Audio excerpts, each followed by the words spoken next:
தொடர்ந்து jokes video பார்த்துட்ருக்கோம் இல்லையா, அதில் வந்து பயங்கரமான ஜோக் வந்து ஃபஸ்ட்டு பார்த்துட்டு தான் அதுக்கப்புறம் நாங்கள் உள்ளே போவோம். அதேமாதிரி பயங்கரமான ஜோக் தான் இப்போ வந்து ஃபஸ்ட்டு பார்க்க போகிறோம். Local ward councillor cricket captain, அண்ணே நம்ம வார்டு கவுன்சிலர் இன்றைக்கி மேட்ச் விளையாட வராரு, அவருக்கு என்ன பொசிஷன் கொடுக்கலாம்? வார்டு கவுன்சிலர் வந்து கிரிக்கெட் விளையாட வராரா, அவருக்கு என்ன பொசிஷன் கொடுக்கலான்னு கேட்குறாரு கேப்டன்னு. அதுக்கு துணை கேப்டன், அவருக்கு ஃபீல்டிங் மட்டும் கொடுத்துடாதீங்கண்ணே.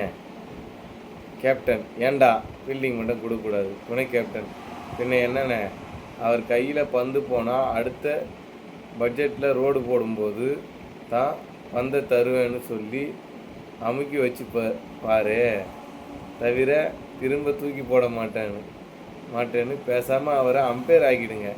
அவரே ரூலிங் பார்ட்டி மாதிரி என்ன வேணாலும் தீர்ப்பு சொல்லிக்கிட்டோம். ஓஹோ, புரியுது. அரசியல் இதையே லிங்க் பண்ணிக்கிறாங்கப்பா பயங்கரமாக. இதை பேசணும் நம்மளத்துக்கு போட்டு விட்ருவாங்கப்பா. அடுத்து இதுக்கு போயிடலாம்ப்பா. ஃபஸ்ட்டு மொக்கை அரசியல் கிரிக்கெட் கேள்வி.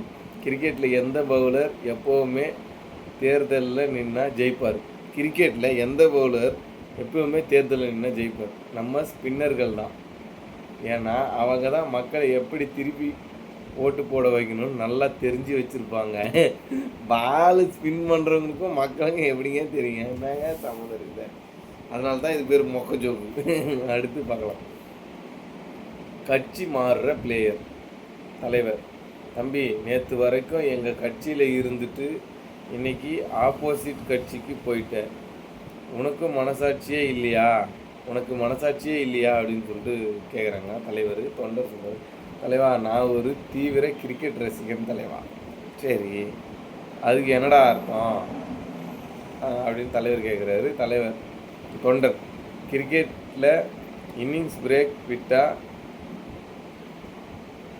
ஃபாஸ்ட் பேட்டிங் செஞ்சவங்க அடுத்து ஃபீல்டிங் பண்ண போவாங்கள்ல, அதே மாதிரி தான் தலைவா. நீங்கள் 5 வருஷம் பேட்டிங் பண்ணி முடிச்சிட்டிங்க, இப்போது அவங்க பேட்டிங் பண்ண போகிறாங்க, அதான் நான் ஃபீல்டிங் பண்ண அந்த பக்கம் போகிறேன். ஓ சரி, எப்படிலாம் யோசிக்கிறாங்க பாருங்களா, ஒரு ஜோக்கா. அடுத்த ஜோக்கு, ஏஐ மருமகள் விசஸ் அனலாக் மாமியார். ஏண்டி புது மருமகளே, சமையல் அறையில் என்ன பண்ணிட்டு இருக்க, சீக்கிரம் வந்து சாப்பாடு போடுன்னு மாமியார் சொல்கிறாங்க. அது ஏஐ மருமகள், ரோபோட்டிக் வாய்ஸ்.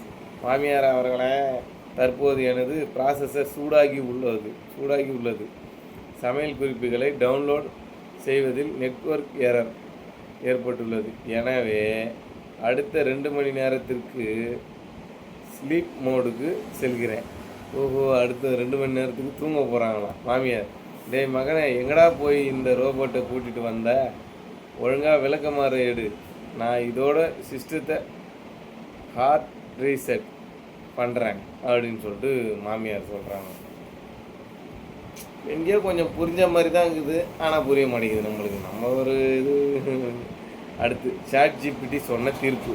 கணவன், மச்சான் வீட்டில் என் மனைவிக்கு எங்கள் அம்மாவுக்கும் பெரிய சண்டைடா, யார் பக்கம் நியாயம்னு தெரியாமல் நான் நடுவில் மாட்டிக்கிட்டேன் அப்படின்னு சொல்லிட்டு கணவன் சொல்கிறாரு. அதுக்கு நண்பன், அதுக்கு என்ன மச்சான், இப்போ தான் ChatGPT இருக்கு, அதுக்கிட்ட 2 பேரோட வாதத்தையும் டைப் பண்ணி பாரு, தப்புன்னு கேட்க வேண்டியது தானே.